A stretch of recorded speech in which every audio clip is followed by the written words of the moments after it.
오늘 빌립보서 4장 1절에서 5절 말씀을 중심으로 5가지 권면이라는 제목으로 하나님의 말씀 나누겠습니다. 저를 한번 따라해 보실까요? 5가지 권면. 이 사람이 사람에게 권면한다라고 하는 것은 굉장히 큰 힘을 가지고 있습니다. 제가 예전에 공부할 때 일이었습니다. 미리 대학원을 졸업한 선배들이 와서 학생들을 모아놓고 우리로 치면 간증 같은 걸 하는 것입니다. 내가 어떻게 해서 이 과정을 잘 끝낼 수가 있었습니다. 지금도 한 2사람이 기억이 나는데요. 머리가 아주 긴 여자 백인이었습니다. 호주에서 석사를 마치고 박사과정을 하는 분이었는데 결혼을 해서 아기가 태어났어요. 원치 않은 계획까지 없었던 아기가 태어나니까 사랑하는 성도님들, 아기 태어나면 엄마들 얼마나 힘듭니까? 아기 돌보느라고 박사과정을 1년, 2년 늦추다 보니까 13년에 걸쳐서 박사과정을 했다라는 거예요. 그래서 학위를 마치고 자기의 공부했던 이야기를 합니다. 우리 사랑하는 후배 여러분들, 혹시 공부하기 다 힘드신 거 아는데 학위를 끝까지 하기 원하십니까? 그럼 학생들이 그렇다고 얘기를 하겠죠. 그때 그분의 권면이 이랬습니다. 아기가 태어나도 바쁜 일이 있어도 힘든 일이 있고 또 어려운 삶의 정황이 다가와도 포기하지 않고 끝까지 하면 학위를 끝냅니다. 그 얘기를 하고 갔는데 굉장히 저희들 마음속에 깊이 새겨졌던 적이 있습니다. 젊은 아기 엄마가 공부를 어렵게 끝내면서 했던 말, 끝까지 포기하지 않으면 학위를 끝까지 마칠 수 있을 것입니다. 또한 필리핀에서 오신 박사님이셨는데 갑자기 가족 중에 누가 돌아가십니다. 그래서 필리핀에 왔다 갔다 하면서 생계도 책임져야 되고, 그분도 목사님이셨는데 아주 어렵게 역사 신학을 공부해서 학위를 마쳤습니다. 그분이 이런 말씀을 하십니다. 가족 중에 누가 천국을 가셔가지고 어려움이 많아서 호주에서 필리핀을 왔다 갔다 하면서 공부하는 게 참 힘들었는데 나에게는 3가지 은혜가 있었습니다. 첫째, 예수님께 기도했더니 하나님이 그때마다 응답해 줬습니다 라고 안 믿는 일반 학생들에게 간증을 했습니다. 2번째, 물질이 어려웠는데 신기하게 장학금이 나오고 필리핀 정부에서 주는 장학금을 받아서 졸업하게 됐습니다. 그러므로 예수 믿는 사람들은 물질도 걱정하지 않습니다. 그리고 이제 미국하고 좀 틀린 것이, 호주는 도제식 공부기 때문에 논문을 써서 지도교수랑 관계가 좋아야 되는데 이분의 지도교수가 그만 다른 학교로 옮겨버리는 바람에 지도교수가 갑자기 바뀐 것입니다. 그럼에도 불구하고 다시 박사과정을 시작했는데 자기는 그 전 교수님께 이만큼을 배웠고 새로 바뀐 교수님에게 이만큼을 배워서 남들보다 공부를 더 많이 한 것이 하나님께 감사했습니다 라고 설교하듯이 학생들이 얘기를 하는데 지금도 제 마음속에 새겨져 있습니다. 그러면서 꿈을 꿨습니다. 저 권면들을 받아들여서 나도 지금 힘들지만 만약에 공부를 마치게 된다면 이분들처럼 후배들에게 권면을 해줘야겠구나라는 생각을 한 적이 있었습니다. 사도 바울이 지금 감옥에서 사랑하는 빌립보 지역에 있는 성도들에게 편지를 쓰고 있습니다. 사랑하는 성도님들, 빌립보서가 언제 끝날까 고민하셨죠? 벌써 마지막 장 4장에 다가왔습니다. 언젠가는 이 빌립보서도 이제 끝이 날 것입니다. 그런데 마지막 4장에 들어오면서 사도 바울이 진심으로 감옥에서 저 빌립보 지역에 있는 성도님들에게 편지를 쓰면서 앞으로 이렇게 인생의 내비게이션을 설정하시고 5가지 방향으로 가신다면 어떤 일이 일어나도 목적지까지 안전하게 잘 도착할 것입니다 하면서 인생의 내비게이션 5가지 목적지를 말씀해 줍니다. 오늘 이 5가지가 한 해를 정리하면서 새해를 준비하는 저와 여러분들에게도 귀한 귀감의 권면 말씀이 되어서 내년도 이 5가지 권면의 말씀대로 살면 우리에게 반드시 좋은 일이 일어나게 될 줄 믿습니다. 사도 바울, 믿음의 대선배, 위대한 목사님, 영적 스승이 저와 여러분들에게 첫 번째로 이렇게 권면합니다. 따라해 볼까요? 주 안에 서라. 시작. 주 안에 서라. 그냥 서는 것이 아니라 주님 안에서 서십시오 라고 권면합니다. 자, 1절 말씀을 천천히 같이 읽어보겠습니다. 시작. 그러므로 나의 사랑하고 사모하는 형제들, 나의 기쁨이요 면류가 아닌 사랑하는 자들아, 이와 같이 주 안에 서라. 이 성경에서 특별히 바울이 그러므로라고 얘기를 하면 굉장히 영적 의미가 깊습니다. 로마서에 보면은 1장부터 11장까지 이론에 대해서 얘기를 하다가 12장부터 실천편이죠. 그때 처음에 얘기하는 것이 그러므로 너희는 이 세상을 본받지 말고 오직 마음을 새롭게 함으로 변화를 받아라. 그리고 너희들이 하나님이 기뻐하시는 거룩한 산제물로 너희 몸을 드려라 했을 때 그 그러므로는 앞에 있는 모든 1장부터 11장까지의 내용을 함축적으로 담고 있습니다. 여기서도 1장에서부터 3장까지 여러분에게 제가 말씀했던 내용이 있지 않습니까? 그러므로 결론적으로 여러분들에게 이렇게 권면하고 싶습니다. 그러면서 편지를 수신하는 받는 사람들을 향하여 이렇게 얘기합니다. 자, 나의 사랑하고 사모하는 형제님들, 제가 여러분들과 떨어져 있지만 여러분을 너무나 사랑하고 사모합니다. 당신들은 나의 기쁨입니다. 그러니까 감옥에 있는 나에게 참된 기쁨은 저 하늘에 계신, 또 내 안에 계신 예수님이에요. 플러스 빌립보 지역에서 신앙생활하고 있는 여러분들이 나에게는 너무나 큰 기쁨입니다. 그러면서 한 걸음 더 나가서 당신들은 나의 면류관입니다. 그렇게 얘기를 합니다. 도대체 사도 바울이 나의 기쁨이요 면류관인 사랑하는 자들아, 이 말은 어떤 뜻을 갖고 있을까요? 면류관이라고 하는 것은 원래 이 히브리 헬라어로 스테파노스라고 하는 단어를 쓰는데요, 이 말은 마라톤 운동 경기를 합니다. 제가 1등으로 들어왔습니다. 그랬더니 면류관을 씌워주는 것이죠. 이것이 바로 스타페나노스라고 하는 면류관입니다. 사도 바울이 믿음의 경주를 다 마치고 달려갈 길을 다 달려가고, 그리고 오직 표대를 향하여 자기 삶을 컨트롤한다고 그랬어요. 내비게이션을 틀어놨다고 했어요. 이 내비게이션대로 한 목적지를 하여 달려갔더니 하나님이 나에게 승리의 면류관, 의의 면류관, 영광의 면류관을 주셨다라는 것이죠. 근데 사도 바울이 빌립보 지역 저쪽에서 신앙생활하고 있는 여러분들이 나의 면류관입니다. 이 말은 뭐예요? 첫째, 저분들 때문에 하나님의 나에게 상급을 준다라는 거예요. 나에게 축복을 준다라는 거예요. 그렇게 따지자면 김영근 목사도 저의 면류관은 여러분들입니다. 여러분들이 신앙생활 잘하시고 예수님을 닮아가고 관용을 베풀고 선을 베풀고 성령과 능력으로 기름 부음을 받아서 두루다니며 선한 일을 하시고 악한 귀신을 쫓아내고 병든 자를 치유한다면 하나님이 여러분들을 만나게 하셔서 저에게 상급으로 여러분을 통해서 이런 일이 일어났다고 하면서 저에게도 면류관을 주시는 것이죠. 옆에 앉는 분이 그렇게 따지자면 여러분의 면류관입니다. 한 걸음 더 나가면 이 남산동에 있는, 청량동에 있는, 우리 금정구에 있는 이 성도들, 아직 예수 믿지 않는 사람들도 저와 여러분들의 면류관이 될 수 있다는 것입니다. 사도 바울은 여러분들이 나의 면류관입니다 라고 고백을 하고 있습니다. 그러면서 내가 이 달려갈 길을 다 달려가는 것이 결코 헛된 일이 아닙니다 라고 빌립보서 2장 16절에 공부했던 내용 중에 하나인데요, 이렇게 이야기를 하고 있습니다. 2장 16절 말씀을 같이 한번 읽어보겠습니다. 생명의 말씀을 밝혀 나의 다름질이 헛되지 아니하고 수고도 헛되지 아니하므로 그리스도의 날에 내가 뭐가 있어요?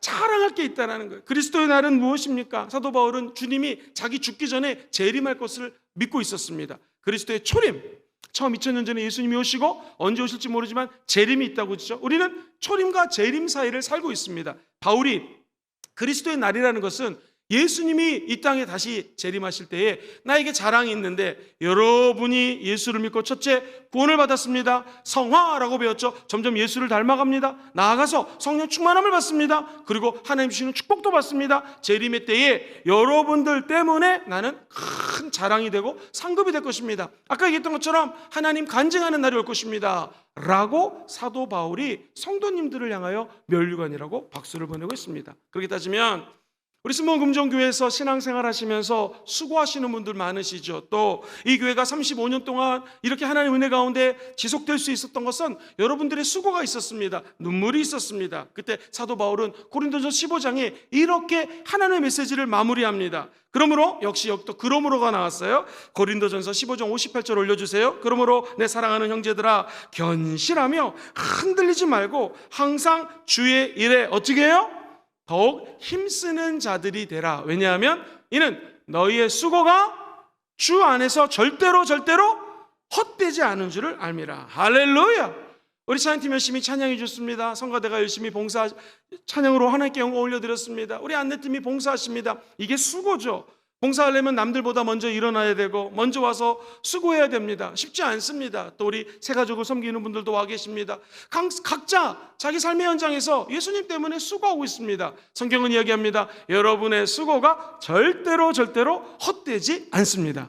하늘의 상급이 기다리고 있다는 것이에요. 그래서 이곳에서 예수 믿고 하나님 일을 섬길 때에 아무런 보상이 없고 박수 쳐주는 사람이 없고 알아주는 사람이 없다 할지라도 여러분은 천국에서 면류관을 받게 될 것이요, 하나님 안에서의 수고는 절대로 헛된 것이 없음을 꼭 기억하시기를 주의 이름으로 축원드립니다. 부족한 종은 제 인생의 전성기가 물론 지금이라고도 믿지만 가장 잘 나갔을 때가 호주에서 4년 유학하고 귀국하고 나왔을 때였습니다. 아주 젊은 나이인데 한 대학교의 강사로 강의를 나가게 되었고, 영어 예배 담당 목사는 여의도 순복음교회는 전도사가 담당한 적이 한 번도 없었습니다. 아직 전도사 신분인데 제가 영어 예배를 담당하게 되었고 정말로 많은 은혜가 있었습니다. 그러면 왜 하나님이 이 30살밖에 안 된 젊은 전도사에게 총각, 결혼도 하지 않은 전도사에게 은혜를 많이 줬나 생각해 봤더니 한 가지였습니다. 제가 이민교회에서 4년을 섬겼는데 이 개척교회다 보니까 사례비를 줄 수 있는 상황이 아니었습니다. 그래서 정말 단 한 푼의 사례비를 받지 못했습니다. 그러나 풀타임 전도사님들보다 더 열심히 했습니다. 그러니까 거의 개척교회다 보니까 담임 목사님 한 분, 그리고 저 파타임, 그게 전부였습니다. 사례비 받지 않는 파타임 전도사가 신학교 막 졸업하고 정말 열심히 섬겼습니다. 한 번은 무거운 스피커를 들다가 발목을 삔 적이 있었습니다. 오늘날 이렇게 교회가 있어서 제가 설교를 하면 여러분 잘 들리시면 한번 아멘 해볼까요? 저 뒤에까지 잘 들리잖아요. 이민교회는 우리 앰프를 쓸 수가 없습니다. 왜? 빌려서 교회를 사용하기 때문에 수요 예배는 저 지하실에다가, 요즘 스피커는 굉장히 작지만 저 대성전에 있는 저거보다 큰 스피커를 저희들이 옮겼다가 예배를 드리고 또 다시 지하에 갖다 놓는 정말로 육체적으로 영적으로 힘든 그런 시간이었습니다. 그때는 또 방학이래 가지고 한국에 있는 그나마 유학생들이 다 한국으로 가버리는 바람에 제가 이민교회에서 이 무거운 앰프를, 스피커를 나르다가 지하에 내려가다 발목을 뺐습니다. 이게 아프다는 얘기도 못하고 그렇게 하염없이 눈물이 나더라고요. 그러면서 내가 왜 신학의 길을 걸었나, 왜 내가 정말 한국에 있으면 돈을 벌 수 있는 상황인데 오히려 내 돈을 써가면서 이렇게 하나님 일을 해야 되나, 여러 가지 생각이 교차를 했습니다. 그래서 잘 옮겨놓고 아프지 않은 것처럼 해서 운전을 하고 집에 왔는데 발이 퉁퉁퉁 부었던 그런 기억이 있습니다. 하나님의 은혜로 붕대만 이렇게 점 매고 잤는데 그 다음날 다 나와버렸어요. 할렐루야. 그래서 멀쩡히 돌아다녔습니다. 그런데 제가 한국에서 돌아온 다음에 한 30살이 되어서 그렇게 큰 은혜를 받고 제 삶을 돌이켜봤을 때 하나님이 사진처럼, 영상처럼 하나를 보여주셨는데, 그때 젊은 청년이 앰프 들고 내려가다 지하 계단 껌껌한 데서 발을 삐끗해가지고 발이 이렇게 힘들었던 사진이 탁 떠오르는데, 그게 자세히 보니까 저였습니다. 제 마음속에 눈물이 빙 돌더라고요. 맞다, 내가 하나님 앞에 수고하는 것은 결코 헛된 것이 하나도 없습니다. 주님은 멀리서도 저와 여러분들의 안고 일어섬을 하시고 우리 마음의 깊은 것도 통촉하고 계시고 하나하나, 머리카락 하나까지 다 세고 계시는 분이 하나님이십니다. 그런데 하나님이 이 하나님의 성전에 와서 혹은 하나님 나라를 위하여 섬기고 애쓰고 수고하는 자를 그냥 이렇게 입만 닦으실까요? 결코 그렇지 않습니다. 저와 여러분들이 하나님 일을 한다고 하는 것은 사람 앞에 하는 것이 아니라 십자가 예수 앞에 하는 것이요, 보이지 않는 성령 앞에서 헌신하고 봉사하는 것이기 때문에 여러분의 수고가 절대로 헛되지 않을 것입니다. 그야말로 주의 일에 더욱 힘쓰는 여러분 되시기를 주의 이름으로 축원드립니다. 사도 바울도 이걸 알았기 때문에 비록 감옥에서 편지를 쓰고 있지만 빌립보 지역에 있는 성도님들 더욱더 수고하십시오. 여러분이 예수 믿고 여러분이 예수를 닮아가는 것 때문에 나는 하늘에 상급이 쌓이고 있고 당신들이 나의 면류관입니다 라고 하면서 여러분들에게 권면하고 싶은 말이 있는데, 수고하면 수고할 수 있도록 하나님을 사랑하면 할수록 주님 안에 서십시오. 시작! 주님 안에 서십시오. 자, 성경은 이렇게 얘기합니다. 그러므로 나의 사랑하고 사모하는 형제들, 나의 기쁨이요 면류관인 사랑하는 자들아, 이와 같이 어떻게 해요? 주 안에서 서라. 여러분, 이 주 안에서 서라고 하는 것은요, 대략 두세 가지 좀 깊은 의미가 있습니다. 첫 번째는 운동 경기할 때 썼던 용어입니다. 목표를 향하여 막 달려갔을 때 1등을 하면 사람들 앞에 섭니다. 면류관을 쓰는 것이죠. 그리고 박수를 받게 됩니다. 사랑하는 성도님들, 이번 우리 월드컵 때 한국이 몇 강까지 올라갔습니까? 어쩜 그렇게 잘하십니까? 이번에는 또 밤에 축구를 하느라고 저도 볼까 말까 망설인 기억이 많이 있는데 16강 끝나고 한국에 들어오니까 탁 포토라인에 쓰지 않습니까? 사진을 찍고 박수를 받고 손흥민, 김민재 그렇게 환호하는 것을 보게 됩니다. 1등이 아니라 16강까지만 가도 이렇게 사람들 앞에 서서 어떻게 경기를 했습니다. 감독님이 이렇게 좋았습니다. 손흥민 선수가 어땠습니다. 라고 사람들에게 이야기를 하지 않습니까? 자, 이번에 그렇다면 월드컵에서 어느 나라가 1등을 했습니까? 1번 프랑스, 2번 아르헨티나, 3번 나도 모르겠다. 정답! 어쩜 그렇게 잘하십니까? 아르헨티나가 1등을 했는데 비행기를 타고 어제 뉴스를 보니까 새벽인가 도착을 했어요. 그랬더니 그 새벽에 사람들이 나와가지고 박수를 치고요. 포토라인에 서는데 메시 선수가 그 월드컵에서 1등한 우승 트로피를 받더니 사람들이 막 환호하는 것을 보게 됩니다. 심지어 그 월드컵에 뛰어난 선수들이 귀국을 하니까 그날을 공휴일로 선포를 했습니다. 다음에 우리나라도 1등 할지어다. 역시 공휴일은 다 좋아하시는군요. 그러니까 지금 아마 아르헨티나는 지금 난리가 났을 거예요. 이 순간에 막 축제 속에서. 사실 36년 전에 1등하고 이번에 1등 오래간만에 하는 것인데 빚이 엄청나게 많고 지금 경제적으로 100년 전만 해도 세계에서 으뜸되는 나라였는데 아주 지금 어려운 상황입니다. 사람들이 마음이 불편하고 힘든데 이것으로 말미암아 심기일전하고 기분 전환이 되고 축제 속에 빠져드는 걸 보면서 굉장히 저도 괜히 기뻤습니다. 한 할머니가 인터뷰를 하는데 우리나라가 이런 저력 있는 나라입니다 라고 너무 기뻐가지고 아르헨티나 할머니가 막 인터뷰하는 걸 보면서 저도 굉장히 마음이 기뻤습니다. 기쁨은 이렇게 거룩한 전염이 있습니다. 요지는 무엇입니까? 월드컵에서 1등 했다고 그 사람들이 씁니다. 그러면 그 축구 경기한 선수들만 기쁜 것이 아니라 대통령, 공휴일을 발표한 정부, 그리고 나라 국민들이 전부 다 기뻐가지고 막 박수를 치면서 거룩한 난리를 치지 않습니까? 마찬가지입니다. 여러분이 이 원수마귀와 싸우는 마지막 때에 끝까지 서시기를 주의 이름으로 축원드립니다. 그럼 하나님께서도 승리의 면류관을 저와 여러분들에게 쓰여 주실 것입니다. 고린도서 9장 24절 같이 한번 읽어볼까요? 시작. 운동장에서 다름질하는 자들이 다 달릴지라도 오직 상을 받는 사람은 한 사람인 줄을 너희가 알지 못하느냐. 너희도 상을 받도록 이와 같이 다름질하라. 할렐루야. 저 여러분들이 끝까지 달려서 결승절 앞에 우뚝 서시고 하나님께 영광 올려드리는 순복음금종교의 성도님들 다 되시기를 주의 이름으로 축원드립니다. 이 주 안에 서라라고 하는 것은 두 번째로 군사적인 용어였습니다. 원래 병사가 전쟁 중에 적의 공격을 받으면서도 초소에 굳게 서 있어야 됩니다. 군대 가면 제일 힘든 것들이 무슨 훈련들도 있지만 사실은 이 한겨울에 보초 서는 게 엄청 힘듭니다. 양말을 몇 개를 신고 밖에 서 있으면은요 얼마나 추운지 한 10분 지나면은 발 밑으로 막 이 찬 공기가 들어옵니다. 아무리 좋은 군화를 신고 있어도 이 견디기가 어렵습니다. 그러니 1시간쯤 되면 거의 어는 듯한 느낌을 가진 적이 많이 있습니다. 아무리 추워도 이 군인은 보초 경계를 쓰면 서 있어야 됩니다. 그것처럼 우리 예수 믿는 사람들도 하나님 맡겨주신 사명, 하나님 맡겨주신 직분 끝까지 서서 지키시게 되기를 주의 이름으로 축원드립니다. 경비 보는 사람이 라면 끓여 먹고 화장실 갔다 오고 이 말이 됩니까? 안 됩니다. 거기 서 있어야 되는 것처럼 우리도 맡은 자리에 서서 직분을 감당해야 되는 것이죠. 그러면 하나님이 기드온의 300명 용사를 뽑듯이 저와 여러분들이 끝까지 예의주시해서 적군의 동향을 살피면서 아무리 목이 말라도 몰구를 물에다가 팍 받고 벌컥벌컥 물을 마시는 것이 아니라 손으로 퍼서 앞뒤 좌우를 살피고 그리고 적이 어디서 쳐들어오는지를 예의주시하는 군사들은 300명 안에 끼었던 것처럼 저와 여러분들도 300명의 기드온 용사가 되기를 주의 이름으로 축원드립니다.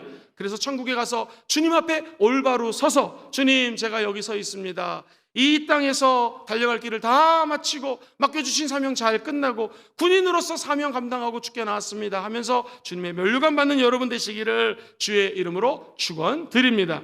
뿐만 아니라 이 주 안에 서라라고 하는 것은 종교적인 언어입니다. 예를 들면 이 에베소 6장 12절 이하라든가 우리가 잘 알고 있는 갈라디아서 5장 1절 이하에 보면은요 너희들은 서서 다시는 종의 멍에를 매지 말아라 이런 표현들이 나옵니다. 그리고 우리 씨름은 혈과 육에 대한 것이 아니라 정사와 권세와 이 어둠의 세상 주관자들과 저 하늘에 있는 악한 영들과의 싸움이라고 얘기를 하면서 너희들은 전신갑주를 입어라 얘기했을 때 그냥 입지 않습니다. 서서 입으라고 얘기를 합니다. 그러니까 주 안에 서라라는 것은 마치 운동 경기하는 사람이 끝까지 완주하듯이 군인들이 끝까지 보초를 쓰면서 전쟁이 터지면 자기 사명을 다하는 것처럼 종교적으로 마귀의 싸움이 있다 할지라도 포기하지 않고 stand firmly라고 번역이 되어 있거든요. 굳건히 서서 다시는 종의 멍에를 매지 말고 예수와 함께 멍에를 마고 이 달려갈 길을 달려가라는 것입니다. 사랑하는 우리 성도님들, 제가 5가지를 얘기하다 보니까 마음이 급해서 말이 빨라지고 있습니다. 조금 천천히 하겠습니다. 다윗이 전쟁을 하러 나갔습니다. 아니 이 앞에 웬 골리앗이 서 있습니다. 이거 이길 수가 없거든요. 너는 칼과 단창을 의지해서 오지만 나는 야훼 하나님의 이름으로 가지고 나간다 하면서 우리가 잘 아는 것처럼 물맷돌 5개를 던집니다. 그리고 골리앗은 쓰러지죠. 그러자 사람들이 어린 다윗에게 박수를 칩니다. 그리고 다윗은 가는 곳마다 승승장구합니다. 인생의 전성기가 다가왔습니다. 이때 가장 큰 전성기 이유는 무엇입니까? 하나님, 블레셋 사람들이 쳐들어옵니다. 북쪽 지방에 다른 나라 사람들이 쳐들어옵니다. 이거 어떻게 할까요? 싸울까요? 말까요? 숨을까요? 어떨 때는 복병을 숨겨놔라, 어떨 때는 나무 위에 올라가라. 하나님의 음성을 듣고 그대로 순종합니다. 그때 다윗은 백전백승합니다. 그래서 다윗이 죽인 사람은 만만이고 사울이 죽인 사람은 조금밖에 없다, 천천밖에 없다 라는 이야기를 듣고 사울 왕이 다윗을 죽이려고 합니다. 자, 다윗이 전쟁에 나갈 때마다 승리를 합니다. 어떤 일이 벌어졌을까요? 개선 장군이 되어서 이스라엘의 성문 안으로 들어옵니다. 그럼 사람들은 나무를 흔들고 박수를 치고 다윗 왕을 환영합니다. 그것처럼 선다라고 하는 것은 아르헨티나가 축구 경기 한번 이겼다고 우승했다고 나라 전체가 홀리데이가 되는 것처럼 저와 여러분 한 사람입니다. 한 사람이 영적 전쟁에서 제대로 승리하고 쓰면은 하늘나라의 천군과 천사가 박수를 치고 환호를 하고 축복하는 역사가 나타나게 될 줄 믿습니다. 그러므로 나 한 사람쯤이야 라는 생각하시면 안 되고 여기 계신 모든 분들이 다윗이요 영적 전쟁의 혁혁한 승리를 이끄는 엘리야라고 생각하시고 이 땅에서 하나님 앞에 쓰는 역사가 있게 되기를 주의 이름으로 축원드립니다. 또 하나 재미있는 말씀은요, 설아라고 하는 것은 스케케네라고 하는 이 원어를 썼는데 아주 쉽습니다. 이게 문법적으로 한번 따라해볼까요? 현재형, 능동태, 명령어, 명령법. 그러니까 이게 하나님 앞에 주 안에서 주 앞에 서기 원하시는 분들은 아멘 해볼까요? 목사님 언제 씁니까? 지금 써야 됩니다. 그러면 두 번째, 누가 나를 일으켜가지고 목사님 좀 제발 쓰세요가 아니라 한번 따라볼까요? 능동적으로 써야 됩니다. 시작. 능동적으로 써야 돼요. 내가 내 말을 듣고 주님 앞에 서서 오늘도 두 팔을 벌리고 하나님을 예배할 때 하나님은 주 안에 서는 자로 예배자로 인정해 주실 줄 믿습니다. 또 하나 중요한 것은요, 이 말은 명령형입니다. 주 안에 서라는 것은 서도 되고 안 서도 되는 게 아니에요. 우리 주님이 명령합니다. 너는 이 어려운 시기 가운데 흔들리지 말고 견고하게 서 있어라. 그런데 이게 우리 힘으로 쓰려면 너무나 어렵거든요. 내가 지금 다리를 삐었습니다. 이렇게 쓰는 게 얼마나 어렵겠습니까? 그런데 성경은 주님 안에서 서라고 얘기합니다. 그래서 주님은 나의 주인이십니다. You are my master. 당신이 나의 주인가 되는 것이고 I'm your servant. 나는 당신의 종입니다. 그러니 힘도 없고 능력도 없는 주의 종을 하나님 앞에 세워 주시옵소서. 그러면 하나님이 저와 여러분들의 연약함을 도와주십니다. 성령님이 말할 수 없는 탄식으로 저와 여러분들을 위해서 기도해 주시는 것입니다. 그리고 주의 손을 내밀어서 저와 여러분들을 세워주는 은혜가 임하게 될 줄 믿습니다. 이 아침에 주님 안에 서십시오. 그러면 승리의 면류관을 받게 될 것입니다. 내년도에 힘든 일들이 분명히 다가오겠지요. 그럼에도 불구하고 여기 계신 모든 성도님들은 오늘 바울의 권면처럼 따라해볼까요? 나는 예수님 안에서 일어설 것입니다. 시작! 나는 예수님 안에서 일어설 것입니다. 주님 안에서 서서 앉아서 신앙생활하는 것이 아니라 누워서 신앙생활하는 것이 아니라 입장과 태도가 틀립니다. 서서 주님의 영광을 기대하며 사시게 되기를 주의 이름으로 축원드립니다. 한 가지만 더 얘기하고 두 번째로 넘어가겠습니다. 사람은 그 사람이 서 있는 곳이 바로 그 사람이다라는 말이 있어요. 이 보수 진영에 있는 사람들하고 같이 이야기를 나누고 교제를 하다 보면 자기도 모르게 보수적인 성향을 갖는 사람이 됩니다. 진보적인 성향의 사람을 만나서 자꾸 이야기를 하고 이야기를 들으면 나도 모르게 진보적인 사람이 되어 있습니다. 제가 대학교 다닐 때만 해도 데모가 많았습니다. 우연히 지나가다가 선배들이 돌 던지길래 따라서 돈 던지는 자리에 서게 되면 데모하는 자리에 서게 되는 것입니다. 사랑하는 성도님들, 어저께 제가 한 우리나라 장관의 간증을 기독교 TV에서 나와서 하는 것을 들었는데요. 대학에 갔더니 민주주의인 줄 알았더니 그렇지 않더라 해서 자기가 데모를 무지 심하게 했다고 합니다. 왜 그랬을까요? 학교 갔더니 데모하는 친구들이 그렇게 많았습니다. 거기에 서 있으니까 자기도 모르게 데모하는 사람이 되었대요. 엄청 데모를 하다가 나중에 알고 보니 이게 아니라는 걸 깨닫고 하나님 앞에 어떻게 쓰임받을 수 있을까 고민하다가 그가 다시 원래 기독교에서 태어났기 때문에 주님께 기도하고 지금 정치적인 노선을 택했다라는 간증을 들었습니다. 사랑하는 성도님들, 그렇습니다. 저는 여기서 좌우를 얘기하는 것이 아닙니다. 진보 보수를 얘기하는 것이 아닙니다. 사람이 어디에 서 있느냐, 거기에 따라서 그 사람이 결정되는 것입니다. 사랑하는 성도님들, 만약에 어떤 사람이 권사님, 안수 집사님, 우리 집사님 이런 교회에 대한 불평이 많습니다. 그런 얘기를 들으시거든 그 얘기를 수긍하시고 기도를 해주시되 그 자리에 서 있지 않게 되기를 주의 이름으로 축원드립니다. 그 발걸음을 옮겨서 빛과 영광과 하나님 나라와 축복의 세계로 다시 발걸음을 다 옮기셔서 빛 가운데 서시게 되기를 주의 이름으로 축원드립니다. 마귀가 유혹을 해서 가끔 저와 여러분들을 마귀가 서야 될 세상으로 옮겨놓을 때가 있습니다. 근데 여러분의 소속은 거기에 소속된 사람들이 아닙니다. 우리는 천국의 시민권을 갖고 있는 사람입니다. 잠깐 서 있을 수 있지만 다시 그곳을 빠져나와서 하나님 앞에 서시고 주 안에서 서시고 예수 안에 서시고 빛의 자녀로서 빛 가운데 서시게 되기를 주의 이름으로 축원드립니다. 이것이 사도 바울이 새해를 준비하는 저와 여러분들에게 권면하는 것입니다. 성도님들 2023년도에는 주님 안에서 서십시오. 두 번째, 주 안에서 같은 마음을 품으라. 시작. 주 안에서 같은 마음을 품으라. 본문 2절 말씀을 같이 한번 읽어보겠습니다. 2절 시작. 내가 유오디아를 권하고 순두개를 권하노니 주 안에서 어떤 마음을 가냐요? 같은 마음을 품으라고 얘기를 합니다. 자, 이 사도 바울이 두 명의 여자 성도에 대한 이름을 언급합니다. 첫 번째 유오디아, 두 번째 순두개. 어떤 목사님은 순두부라고 얘기를 하셨는데 아닙니다. 유오디아하고 이 순두개라고 하는 사람은 도대체 어떤 사람이었을까요? 당시 여성의 흔한 이름이었습니다. 근데 이 두 사람의 마음을 품으라는 것, 같은 마음을 품으라고 하는 것은 뭐냐면, 먼저 유오디아는 어떤 인물인지 많이 언급이 없지만 그의 이름은 순조로운 여행이라는 뜻입니다. 그래서 모든 일을 그냥 순조롭게 합시다라는 그런 성향이었던 것 같습니다. 순두개라고 하는 이름은 행운의 기회라는 뜻입니다. 자, 이게 기회가 줬으니까 행운이 있으니까 좀 더 적극적으로 합시다라고 이야기했던 것 같습니다. 이것은 제 생각입니다. 어쨌든 두 여인이 항상 시시건건 사사건건 부딪히게 됩니다. 두 사람은 본문의 전후 앞뒤 관계를 살펴보면 분명히 서로 분쟁이 있었어요. 다툼이 있었습니다. 그래서 이 두 사람의 다툼 때문에 순두개파 그리고 유오디아파 두 파로 또 나눠지게 되었습니다. 그러니 사도 바울의 마음이 너무나 찢어지는 것이죠. 이분들에게 권고를 하는 것입니다. 교회는 세상하고 틀립니다. 세상은 아까 진보 그 다음에 무슨 보수 얘기했지만 이거는 상대방이 옳을 수도 있고 내가 옳을 수도 있고 상대적인 것입니다. 절대적이지가 않아요. 근데 교회에서 싸움은 영적인 거기 때문에 절대적인 싸움이 될 수 있습니다. 그래서 이 대충대충 일하자, 순수하게 가자, 순전하게 가자라는 팀하고 그래 이거 찬스니까 열심히 하자라는 파가 부딪히게 되면 생사를 걸고 싸울 수가 있는 것입니다. 그래서 같은 마음은 프로레인이라고 하는 원래 헬라어를 썼는데 한번 따라해 볼까요?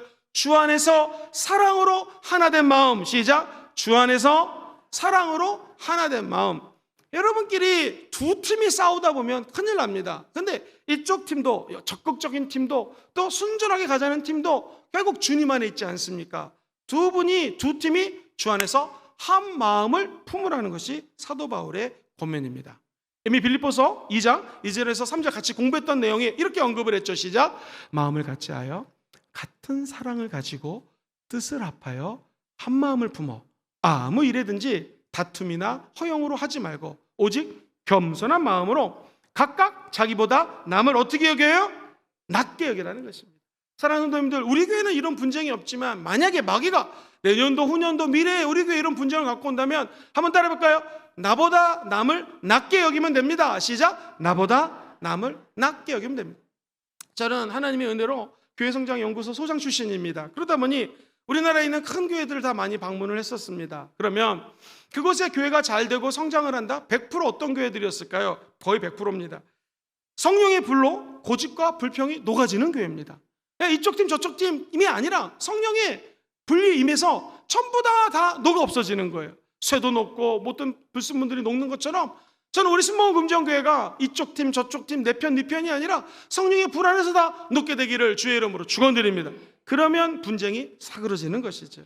사랑하는 성도님들, 두 사람이 빌립보 교회 여성 지도자였는데 사랑하는 성도님들, 이게 막 맨날 싸웁니다. 얼마나 힘들었을까요? 근데 저는 이 말씀을 묵상하면서 이런 생각이 들었습니다. 원래 기억하시죠? 빌립보 교회 어떻게 생겼습니까? 사도 바울이 사도행전 16장에 마게도냐 환상을 봅니다. 원래 동쪽으로 가려고 그랬는데 성령이 막으셨죠. 그래서 서쪽 마게도냐 사람들이 와서 우리를 도우라 해가지고 이분들이 16장에 보면은 한 도시에 가게 됩니다. 도시에 갔더니 이제 안식일인데 이른바 주일인데 예배 드릴 처소가 없습니다. 그래서 고민하다가 이거 어디서 예배 드릴까 마음을 먹는데 자주 장사하고 있는 루디아라고 하는 여인이 있습니다. 아, 그러세요? 성령 하나님이 이 루디아라고 하는 사람의 마음을 엽니다. 그래서 잠시 그 집에 가서 쉬어도 되겠습니까? 오십시오. 먹여드리고 이분을 적극적으로 잘 대접을 합니다. 그런데 오늘 말씀을 보니 루디아라는 사람, 그 자주 상사를 하던 사람도 빌립보 성도였는데 오늘 언급이 없습니다. 그러니까 루디아라고 하는 사람은 그냥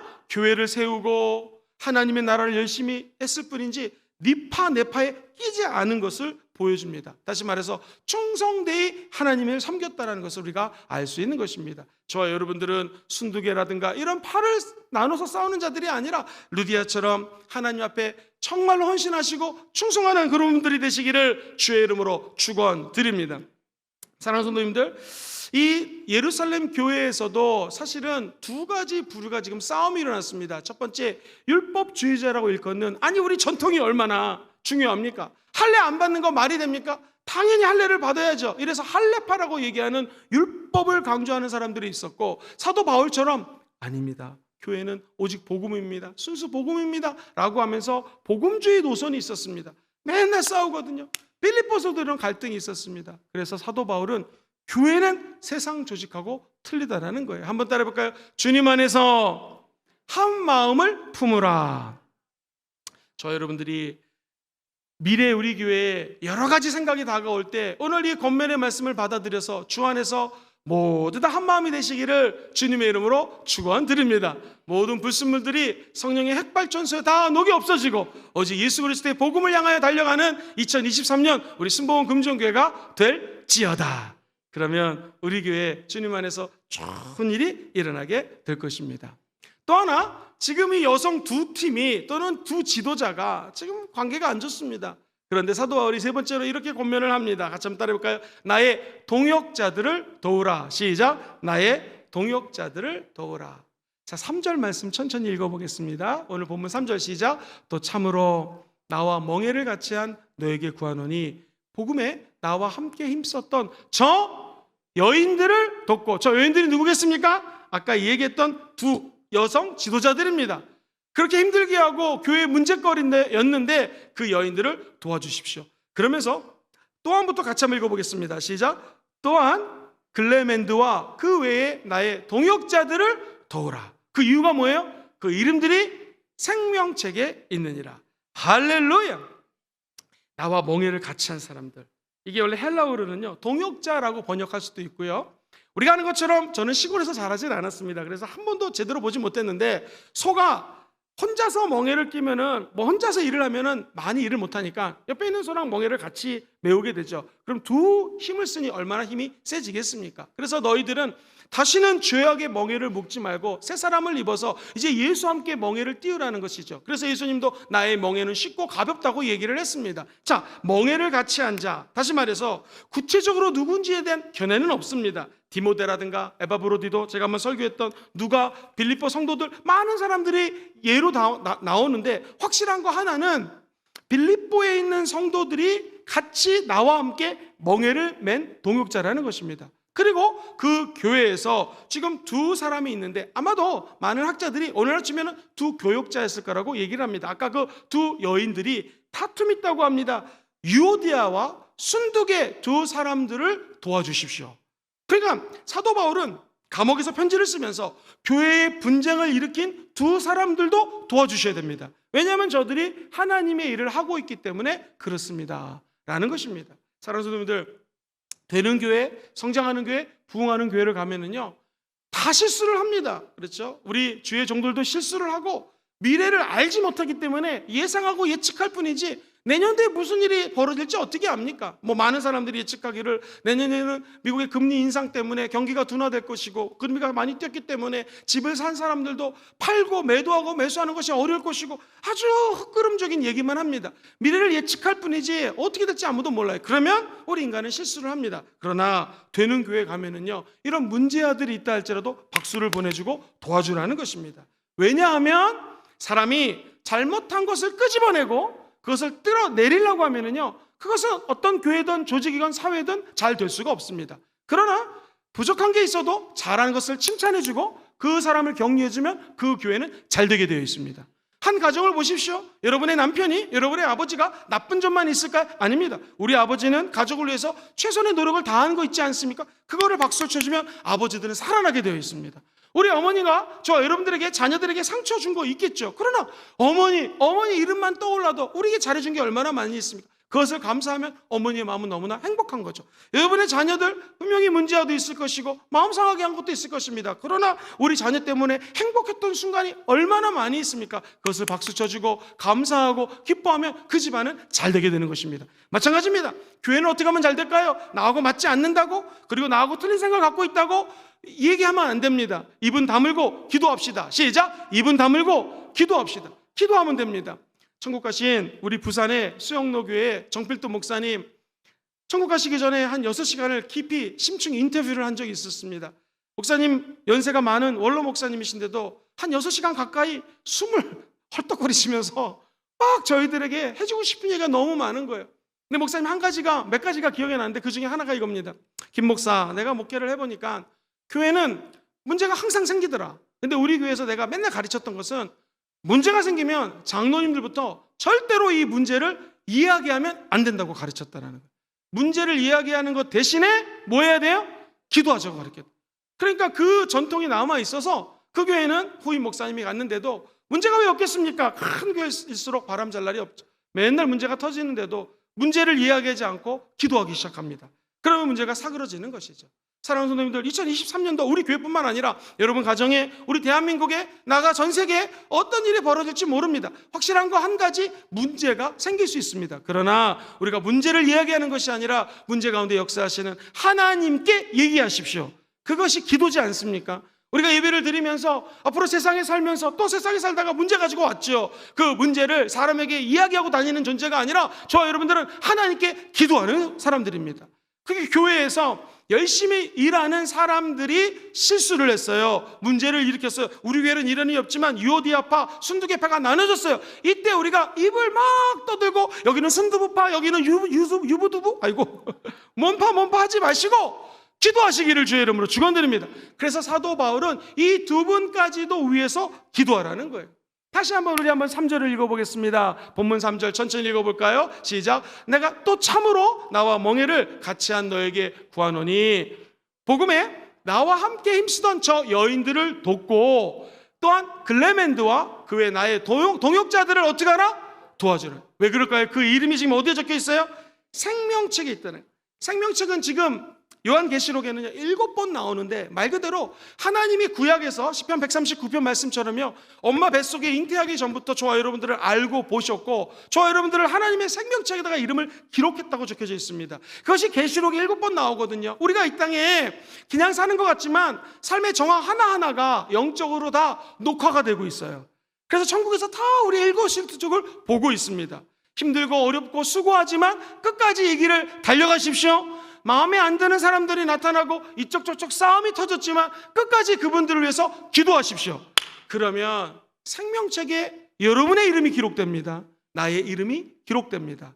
사도 바울이 얘기하는 것은 어차피 하나님의 일의 최종 목표는 저 하늘나라에 우리의 이름이 기록되는 것이 가장 중요하다는 것입니다. 그리고 하늘나라에 가서 기왕이면 하나님의 생명책에 이름이 구원됐을 뿐만 아니라 주님 주시는 면류관을 사모하며 나아가는 저와 여러분들 되시기를 다시 한번 주님의 이름으로 축원드립니다. 보이는 현실 교회는 분파도 있을 수 있습니다. 미움도 있을 수 있습니다. 분쟁도 있습니다. 그런데 참된 성도는 이 약점을 뉘우치고 회개하면서 하나 되기를 힘써야 됩니다. 그러면 그 교회는 반드시 좋은 일이 일어나게 됩니다. 새해에 우리 교회 그리고 우리 성도님들의 가정교회에 사람들 한 사람 한 사람들이 분쟁이 있다 할지라도 그분들을 돕고 성도들을 섬기며 사랑으로 하나 되는 귀한 축복이 있게 되기를 주의 이름으로 축원드립니다. 또 한 가지, 이것은 오해하기 쉽기 때문에 얘기하기가 좀 그렇지만 나의 동역자들을 도우라라고 얘기를 합니다. 마찬가지입니다. 우리 신봉 금종교회 오니까 김영근 담임 목사에게 너무나 잘합니다. 정말 예수님 대하듯 합니다. 한 번은 제가 하얀 김치가 있고 빨간 김치가 있길래 하얀 김치가 맛있어서 물김치를 열심히 먹었다는 소문이 났습니다. 목사님은 빨간 김치 안 드신다. 그 다음부터 신방 가면 물김치가 나옵니다. 할렐루야. 이제 지겹습니다. 농담인데요, 제가 고기를 좋아한다고 소문이 나가지고 고기를 그렇게 해주시고 너무 잘해주셔서 감사합니다. 그런데 김영건 담임 목사님에게만 잘하시면 안 되고, 저를 위해서 도와주시는 우리 부목사님들, 전도사님들 있지 않습니까? 그분들에게도 잘해주시기를 주의 이름으로 축원드립니다. 신방하시면 물김치도 좀 드리십시오. 사랑하는 성도님들, 이 땅에 살면서 함께 동역하는 분들, 함께 멍에를 맨 분들을 위해서 동역해 주시고 기도해 주시고 도와주시는 우리 여러분들 되시기를 주의 이름으로 축원드립니다. 네 번째, 사도 바울의 권면입니다. 주 안에서 항상 기뻐하라. 시작. 주 안에서 항상 기뻐하라. 4절 말씀입니다. 같이 읽어볼까요? 시작. 주 안에서 항상 기뻐하라. 내가 다시 말하노니 기뻐하라. 이 기뻐하라는 것은 카이테네라고 하는 단어를 쓰는데, 제가 늘 설교했던 것처럼 헬라어에서 나오는 기뻐하는 것은 카라는 동사에서 파생된 말이에요. 근데 이 말은 어디에 사로잡히다라는 뜻이 있습니다. 그러니까 주 안에서 항상 기뻐하라, 그리고 다시 말하노니 기뻐하라, 2번이나 반복합니다. 그런데 그냥 기뻐하는 게 아니라 한번 따라해볼까요? 주 안에서 항상. 이게 어떻게 가능합니까? 항상 어떻게 기뻐할 수 있습니까? 이 말은 세상에 사로잡히거나요, 술이나 담배나 마약이나 이런 거에 중독되면 왜 그럴까요? 기쁘니까 중독되는 거거든요. 근데 우리들은요, 세상에 사로잡힌 자가 아니라 성령께 사로잡힌 사람들입니다. 그러면 항상 기뻐할 수 있는 것입니다. 사랑하는 성도님들, 바울은 실제로 이 본 서신을 쓸 때에 눈이 강조하지만 우리가 지금 옥중 서신에 대해서 공부하고 있지 않습니까? 자, 이 빌립보서에 나와 있는 것도 옥중에서 글을 쓰는 거거든요. 기뻐할래야 기뻐할 수가 없는 상황입니다. 더 하나 나가서 지금 여자 열심히 일하는 교육자 2팀이 나눠졌습니다. 느디아라고 하는 사람은 잠잠히 충실히 일하는 데서 이름은 언급하지 않았지만 2팀을 놓고 막 갈등이 있는데 사도 바울은 기뻐하라고 얘기합니다. 말씀드렸던 것처럼 지난주에 공부했던 빌립보서 3장에 보면 전반부 2절 이하에 할례파, 율법파가 나오고요, 하나님 앞에 악을 행하는 또 이단이 나타났다는 것입니다. 2가지 이단이 지금 막 그노시즘, 한국말로 하면 영지주의가 나타나서 영적인 것은 선한 거고 육은 악하다고 막 떠들어대는 것이 지금 빌립보 상황입니다. 감옥에 있어요. 2팀으로 나눠졌어요. 사람들이 이단이 나타나가지고 지금 싸우고 있어요. 어려운 상황 속에서 사도 바울이 얘기하는 것은 주 안에서 항상 기뻐하라. 이게 사실 말이 안 되거든요. 어떻게 기뻐할 수 있겠습니까? 한 가지입니다. 저와 여러분들이 성령께 사로잡히면 이런 기쁨이 임하게 될 줄 믿습니다. 우리 방언 처음 했던 때 기억하십니까? 예수 믿고 구원의 감격을 얻었을 때 기억하십니까? 그 기쁨이 있으면 세상이 갈라지고 싸우고 이단이 나타나서 어려움이 있다 할지라도, 심지어 감옥에 있다 할지라도 우리는 기뻐하는 사람이 될 줄 믿습니다. 빌립보서 1장 7절은 이렇게 이야기를 하죠. 그들은 나의 매임에 괴로움을 더하게 할 줄로 생각하여 순수하지 못하게 다툼으로 그리스도를 선파한다. 이게 무엇입니까? 지금 이 서신을 쓰고 있을 당시에 다투면서 싸우면서 복음 증거하는 사람들도 있다라고 바울이 지금 이야기를 하는 것입니다. 그러면서 그가 빌립보서 1장 20절 이하에는 조금 길지만 같이 한번 읽어보겠습니다. 시작. 나의 간절한 기대와 소망을 따라 아무 일에든지 부끄러워하지 아니하고 지금도 전과 같이 온전히 담대하여 내 몸에서 그리스도가 존귀하게 되려 하려 하나니, 이는 내게 사는 것이 그리스도이니 죽는 것도 유익함이라. 그러나 만일 육신으로 사는 이것이 내 일의 열매일진데 무엇을 택하여 하는지 나는 알지 못하노라. 내가 그 둘 사이에 끼었으니 차라리 세상을 떠나서 그리스도와 함께 있는 것이 훨씬 더 좋은 일이라. 그렇게 하고 싶으나, 사랑하는 성도들, 이게 무엇입니까? 사도 바울이 자기 삶에 있어서 정말로 죽는 것이 오히려 유익이 된다. 오늘 예수 함께 죽고 기쁨의 사람으로 변화되기 원하시면 아멘 해볼까요? 세상에서는 죽으면 손해인데 내가 예수와 함께 죽는 것이 내게 유익이라고 얘기합니다. 내가 죽으면 예수가 삽니다. 시작. 내가 죽으면 예수가 삽니다. 예수 믿는 사람들이 참된 기쁨을 체험하려면 첫째, 성령에 사로잡혀야 되고요, 두 번째, 시간마다 순간마다 때마다 예수와 함께 죽어야 되는 것입니다. 내가 예수 그리스도와 함께 십자가에 못 박혀 죽었나니 이제는 내가 사는 게 아니라 내 안에 누가 살아요? 예수가 살면 그분 때문에 기뻐할 수 있다는 것입니다. 목사님, 저도 좀 기뻐하는 인생을 살고 싶은데 어떻게 기뻐할 수 있을까요? 어떻게 기쁜 걸 연습할 수 있을까요? 한번 따라해 볼까요? 작은 것부터 기뻐하면 됩니다. 시작. 작은 것부터. 삼중고를 당했던 헬렌 켈러라는 여인, 보지 못했습니다. 듣지 못했습니다. 말하지 못했습니다. 그가 책을 썼는데 그 책의 내용이 뭐냐면, 내가 3일 동안만 볼 수 있다면 무언 소원이었을까요? 딴 거 아닙니다. 지극히 일상적인 것입니다. 내가 눈을 보게 된다면 설리반 선생님을 볼 것이요, 아름다운 새소리를 귀를 들을 수 있다면 듣게 될 것이요, 내 입으로 사람들에게 사랑을 증거할 것입니다. 아주 평범한 것들입니다. 한 예를 들어드리겠습니다. 정범준이라고 하는 분이 있습니다. 미국 교포인데 교통사고를 당했어요. 사람이 교통사고 갑자기 크게 당한 것처럼 어려울 때가 없습니다. 전신 마비가 됩니다.